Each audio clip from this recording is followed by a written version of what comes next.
Me explica o porquê a carreira da beirada do barranco sempre é a que dá mais café, ó. Essa aqui é da beirada do barranco, ó. Carregou, deu café demais.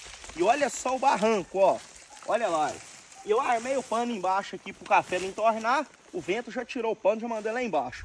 E não é caquinho de barranco, não. É barranco, barrancão. Olha lá pra vocês verem, ó. Então tem que ir panhando, ó. O certo era armar os dois panos, mas não tem como armar. Me explica por quê. Quanto mais a carreira é ruim de panhar, mais café dá, ó. Barranco, barranceira, onde tem montoeira de pedra, é os lugares que dá mais café, ó. Então, o jeito é panhar lá de baixo que primeiro, que se eu parar de cima para baixo, eu vou empurrar o café vai descer toda para baixo, vai entornar tudo. E para limpar esse pano aqui? Eu tô pensando é isso, hein?